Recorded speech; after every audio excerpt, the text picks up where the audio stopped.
गांव में सोहन नाम का एक गरीब किसान अपनी पत्नी चमेली के साथ रहता था। सोहन ने कोई पढ़ाई लिखाई नहीं की थी, इसीलिए वो अपने दोनों बैलों की मदद से लोगों के खेतों में हल जोतने का काम किया करता था। अरे जल्दी चलो हीरा मोती, जल्दी चलो, कल हमें सेठ मनीराम जी का खेत भी जोतने के लिए जाना है। जल्दी चलो, जल्दी चलो।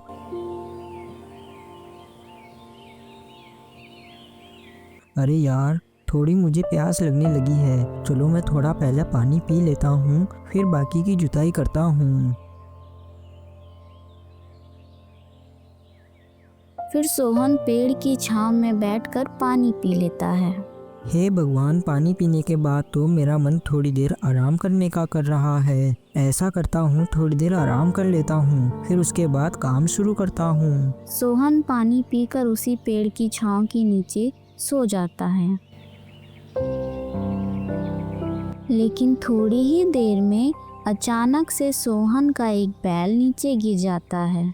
फिर थोड़ी देर बाद जब सोहन की नींद खुलती है, हे राम राम, पानी पीने के बाद तो मेरी आँख ही लग गई थी। चलो अब जल्दी से उठकर बाकी का काम भी कर लेता हूँ। फिर सोहन वहाँ से उठकर अपने बैल के पास जाता है।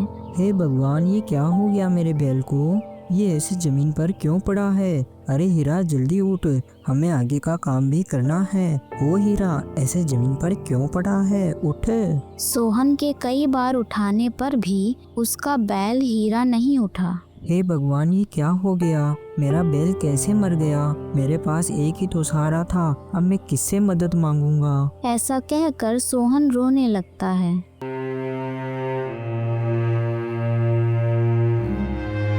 क्या हुआ सोहन, तुम क्यों रो रहे हो? क्या बताऊं सेठ जी, पानी पीने के लिए मैं पेड़ की छांव में बैठ गया और मेरी आंख लग गई, और जब मैं उठा तो मेरा बैल मरा हुआ था। लगता है इसे किसी जहरीले जानवर ने काट लिया है, इसलिए ये मर गया। बताओ सेठ जी, अब मैं क्या करूं? मेरे पास तो जीने के ये दोनों बैल ही सहारा थे।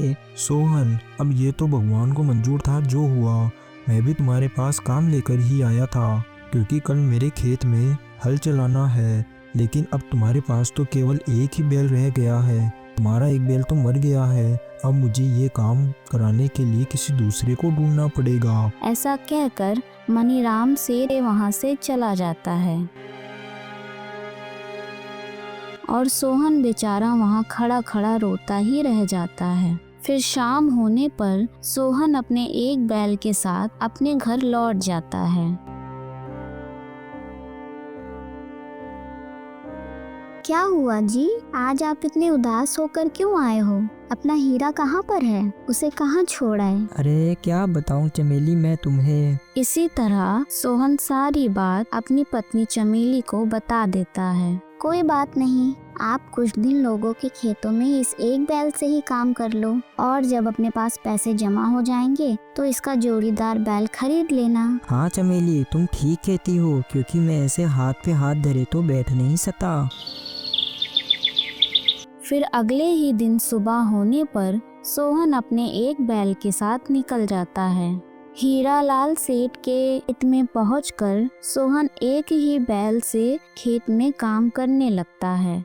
2 बैल से सोहन पूरे दिन भर में 10 बीघा खेत जोत दिया करता था, लेकिन उस दिन उसके पास एक ही बैल था, जिस वजह से वो शाम होने तक केवल 3 बीघा खेत ही जोत पाया।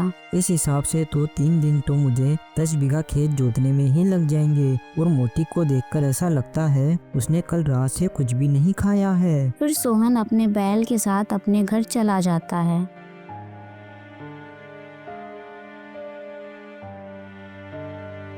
और उसे बांधकर उसे चारा पानी डाल देता है।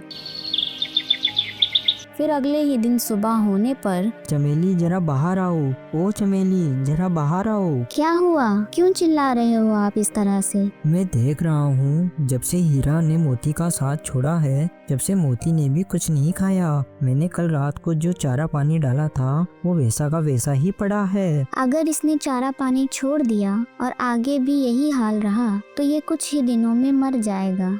अच्छा यही होगा कि आप इसे बेच आओ, इसके बदले 2 छोटे बछड़े ले आओ। इतनी कीमत तो है अभी इसकी कि 2 बछड़े आ जाएं। उन्हें पालेंगे तो कुछ ही दिनों में वापस अपने पास 2 बैलों की जोड़ी हो जाएगी। बात तो तुम्हारी बिल्कुल सही है। मैं कल ही पशु बाजार में जाऊंगा और वहां इसे बेचकर 2 बछड़े ले आऊंगा। लेकिन चमेली, जब तक अपने घर का खर्चा कैसे चलेगा, क्योंकि उन्हें बड़े होने में कम से कम 1 साल का समय तो लग ही जाएगा। हाँ मुझे पता है, लेकिन आप चिंता मत कीजिए। जब तक मैं लोगों के यहाँ उनके घरों में काम करने चली जाऊंगी, और आप भी जंगल से लकड़ियाँ काट कर ले आना और गांव में बेच देना। हाँ भाग्यवान, तुम बिल्कुल ठीक कह रही हो। अपन ऐसा ही करेंगे। फिर अगले दिन सुबह होने पर सोहन अपने बैल को लेकर उसे बेचने के लिए पशु बाजार की ओर निकल जाता है। सोहन बाजार की तरफ जा ही रहा था। बाजार थोड़ी दूर था। बैल पहली बार अकेला जा रहा था, तो वो बड़ी मुश्किल से अपने कदम उठा रहा था।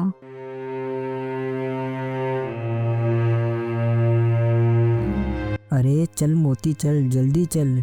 मेरा एक मन तो इस बैल को देखकर ऐसा करता है कि घर वापस लौट जाऊं, क्योंकि ये जहां रुक रहा है वहां से 10-15 मिनट बाद ही अपने पैर उठा रहा है। लेकिन पर मैंने आधा रास्ता तो पार कर ही लिया।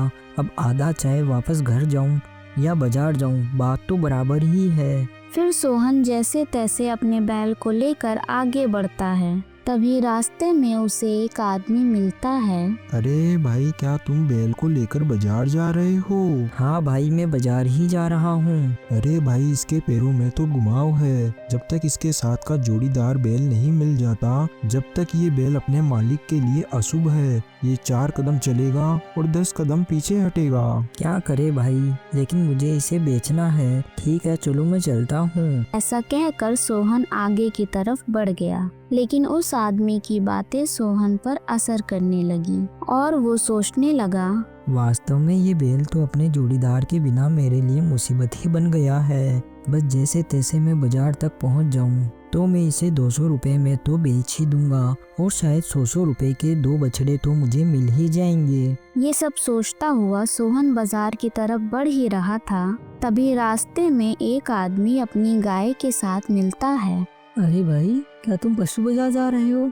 मैं भी अपनी गाय को पशु बाजार ही लेकर जा रहा हूँ। तुम इस बैल को बेच रहे हो या इसकी जोड़ी का दूसरा बैल खरीदने के लिए जा रहे हो? अरे भाई, मेरे पास केवल ये एक ही बैल है। इसकी जोड़ी का बैल मर गया, इसीलिए मैं इसे बेचने के लिए जा रहा हूँ। लेकिन मेरे पास इसकी जोड़ी का बैल है। चाहो तो तुम मुझसे वो बैल खरीद सकते हो, क्योंकि एक बैल मेरे किसी काम का नहीं है। अगर तुम लो तो मैं तुम्हें उस सस्ते दाम में दे दूंगा, तो तुम्हारे पास बैल की पूरी जोड़ी बन जाएगी। कहाँ पर है तुम्हारा बैल? जरा मुझे दिखाओ। मेरा बैल तो घर पर है, और मेरा घर भी यहाँ से 20 मील दूर है। अरे भाई, 20 मील दूर कौन जाएगा? वैसे ही मेरा बैल तो बड़ी ही मुश्किल से आगे बढ़ रहा है। इससे अच्छा तो मैं पशु बाजार ही चला जाऊंगा। और देखो, मेरे पास जेब में 1 रुपया भी नहीं है, और ऊपर से क्या गारंटी है कि तुम्हारे बैल के साथ मेरा बैल टिक पाएगा, क्योंकि मेरा बैल तो पुराने जोड़ीदार के गम में ही डूबा हुआ है। इसलिए मैं इसे पशु बाजार में ही बेचूंगा। अच्छा, तो तुम फिर बाजार क्यों जाते हो? तुम ये बैल मुझे ही दे दो, मेरे पास बैल की जोड़ी बन जाएगी। इसलिए तुम अपने बैल की कीमत बताओ, और देखो ठीक ठीक बताना, क्योंकि मैं भी अपनी गाय बेचने के लिए बाजार जा रहा हूँ, और मैं अपनी गाय के 100 रुपए मांगता हूँ। फिर सोहन ने गाय की तरफ देखा और अपने मन में सोचने लगा, ये गाय कम से कम 150 रुपए की तो है ही। ये सोचकर सोहन बोलता है, देखो भाई, मैं तो अपने बैल के कम से कम 200 रुपए तो लूंगा ही। अरे भाई, तुम तो अपने बैल के कुछ ज्यादा ही दाम मांग रहे हो। ये तो कोई बेचने वाली बात ही नहीं हुई। देखो भाई, इससे कम में तो मैं तुम्हें अपना बैल नहीं दे सकता। अच्छा, तो फिर अपन दोनों ऐसा करते हैं, अपन दोनों बाजार की तरफ चलते हैं, और जो रास्ते में पहला आदमी मिलेगा अपन उसी को पूछ लेंगे। फिर दोनों आगे की तरफ निकल पड़े। थोड़ी देर चलने के बाद उन्हें एक झोपड़ी दिखाई दी, जिसके बाहर एक बूढ़ा आदमी खड़ा था। देखो भाई, अपन ऐसा करते हैं, उस बूढ़े आदमी से चलकर पूछते हैं। वो बूढ़ा भी है और किसान भी है और अनुभवी भी होगा ही होगा। फिर वो दोनों उस बूढ़े व्यक्ति के पास चले गए।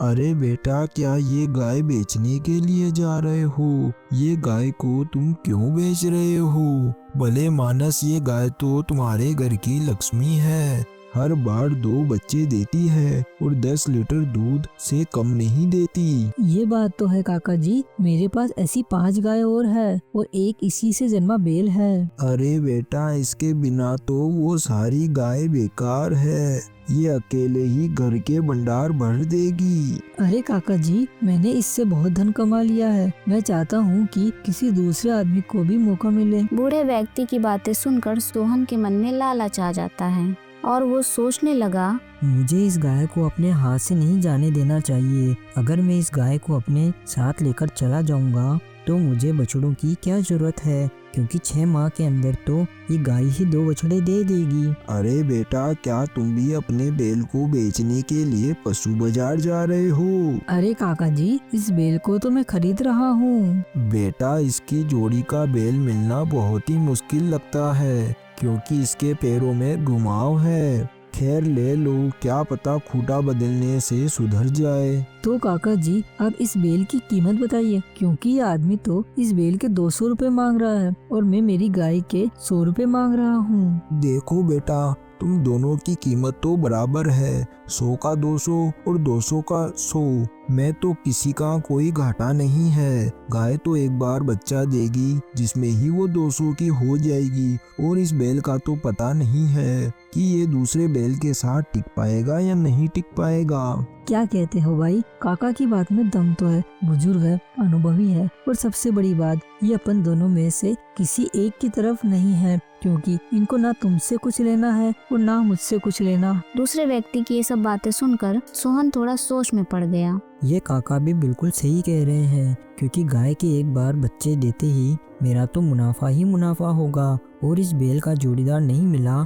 तो ये वैसे ही बिना कुछ खाए पिए मर जाएगा। बताओ भाई, क्या कहते हो इस बारे में? अगर तुम्हें ये सौदा नहीं जम रहा तो चलो अपन पशु बाजार चलते हैं। देखो बेटा, पशु पक्षी के सौदे तो ऐसे ही होते हैं, जुबान तो आदमी की होती है, और मेरे हिसाब से तो तुम दोनों को ही घाटा नहीं है। ठीक है काका, आप कहते हो तो मैं ये गाय खरीद लेता हूँ। फिर सोहन उस गाय को लेकर अपने घर चला गया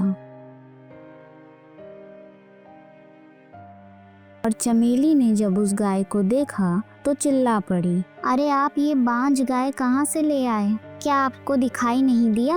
अंधे को भी दिखाई दे जाए, क्योंकि स्तन तो सूखे पड़े हैं। और आपने बैल का क्या किया कि आप गए तो बछड़े लेने थे। चमेली की ये सारी बातें सुनकर सोहन हक्का बक्का रह गया और डरता हुआ बोला, ये गाय ले आया मैं अपने बैल के बदले। हे भगवान, आपको तो किसी ने बहुत अच्छे से पागल बना दिया। आप मुझे पूरी बात बताओ, असल में हुआ क्या था? फिर सोहन सारी बातें अपनी पत्नी चमेली को बता देता है। सोहन की बातें सुनकर चमेली को गुस्सा आ जाता है। आपको किसी ने बहुत अच्छे से बेवकूफ बना दिया।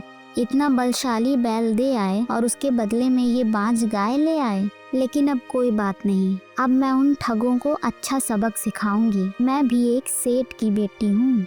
अब आप मेरी बात सुनो और जैसा मैं आपको कहूँ वैसा ही करना। कल सुबह अपन दोनों वहाँ जाएंगे और मैं उन ठगों से बात करूँगी और आप छुप छुप के मेरे पीछे आते रहना।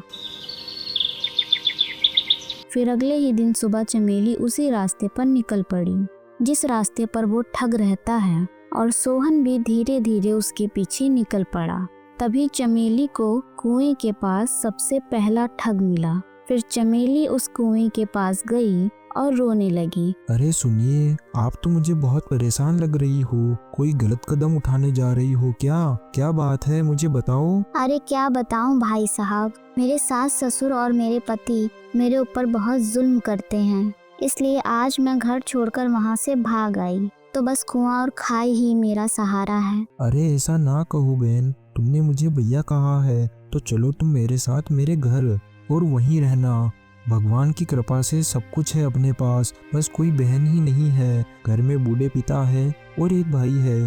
तुम हमारा बस खाना बना दिया करना, हमारे लिए यही सबसे बड़ी बात होगी। लेकिन भैया, मैं 3 आदमियों के बीच अकेली। अरे बहन, तुम इस बात की बिल्कुल भी चिंता मत करो, क्योंकि अपन तो वैसे भी गांव से बाहर दूर जंगल में रहते हैं और अपन को दुनिया की बातों से क्या ही लेना देना। और फिर मेरे पिताजी हैं, वो कोई ना कोई रास्ता बता ही देंगे। ठीक है भैया, मैं आपके साथ चलती हूँ, आपका धन्यवाद। फिर वो आदमी चमेली को लेकर अपने घर की ओर निकल गया। थोड़ी दूर चलने पर वो दूसरा आदमी भी मिल गया। अरे बहन, इससे मिलो, ये मेरा भाई है, ये बहुत ही अक्लमंद है। अरे भाई, कौन है ये औरत? अरे भाई, ये औरत बहुत ही दुखी है। ये बड़ी ही मुश्किल से अपने सास ससुर और अपने पति से बचकर भागकर आई है। मैं इसे धर्म की बहन बनाकर लेकर आया हूँ और ये आज से हमारे साथ ही रहेगी और हमें भी बना बनाया खाना मिल जाएगा और इसे भी सहारा मिल जाएगा। ठीक है भाई, ये तो तुमने बहुत ही भलाई का काम किया है। अपने पिताजी भी इस बात से बहुत खुश होंगे। चलो घर चलते हैं। फिर तीनों आगे बढ़ जाते हैं।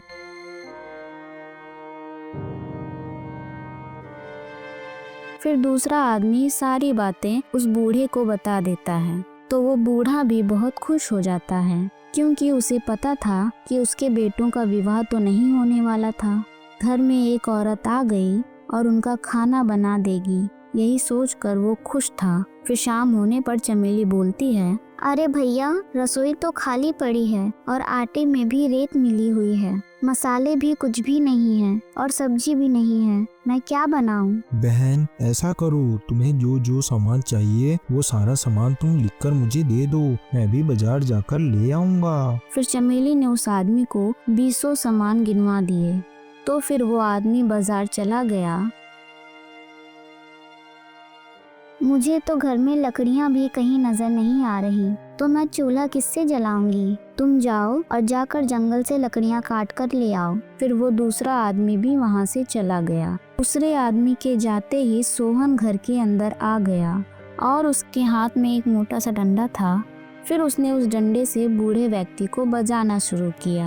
अरे भाई, अरे कौन हो तुम और मुझे क्यों मार रहे हो? अरे बूढ़े, याद नहीं आया क्या? 100 का 200 और 200 का 100। तूने ही मेरा बैल लिया था और मुझे बांझ गाय दे दी थी। अब जल्दी से बता, ठगी का माल कहाँ पर पड़ा है, वरना और अच्छे से ठोकूंगा। अरे मुझे मत मार, घर के दूसरे कोने में एक हांडी पड़ी है, खोद ले और उसको ले जा। बूढ़े को अच्छे से धोकर और रोता कहराता छोड़कर और हांडी को लेकर वो दोनों पति पत्नी वहां से चले गए।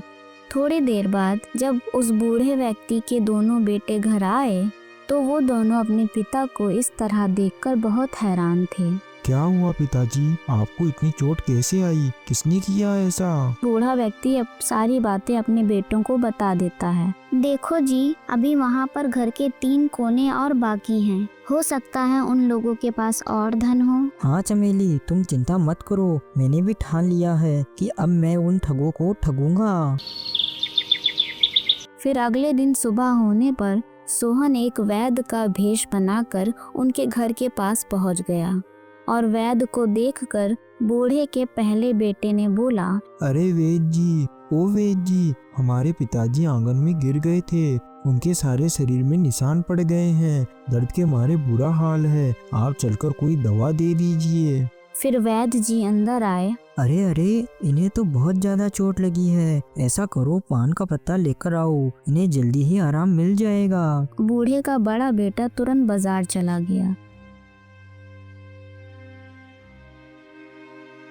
घर में सरसों का तेल है क्या? नहीं नहीं, घर में सरसों का तेल तो नहीं है। तो फिर तुम जल्दी से जाओ और अपने बड़े भाई से कह दो, वो ले आएगा और वो अभी ज्यादा दूर नहीं गया होगा। जाओ तुम जल्दी से उसके पास जाओ। उसके भाई को गए करीब 15 मिनट बीत गए थे, तो वो अपने भाई को ढूंढने के लिए निकल पड़ा।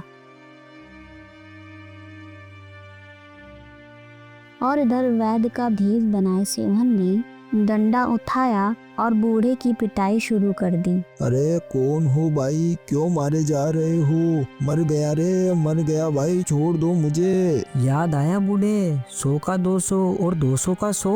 अरे भाई, तुम मुझे माफ कर दो, मैंने अपने जीवन में पहली बार गलत आदमी को ठग लिया। दूसरे कोने में हांडी रखी है, तुम वहाँ से उस हांडी को निकाल कर ले जाओ, लेकिन मुझे छोड़ दो। सोहन ने थोड़ी देर भी ना लगाई और हांडी लेकर वहां से चला गया। अभी ठगों के घर में 2 कोने और बाकी है, मतलब और भी माल वहाँ होगा।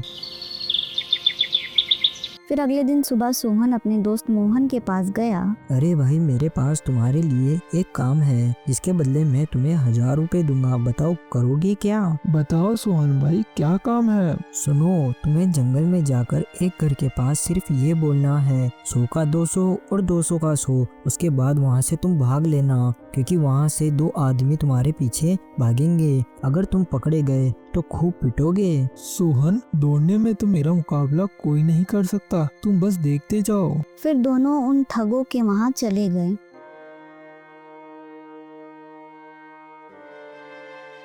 मोहन ने ठगों के घर के बाहर जाके आवाज लगाई। 100 का 200 और 200 का 100।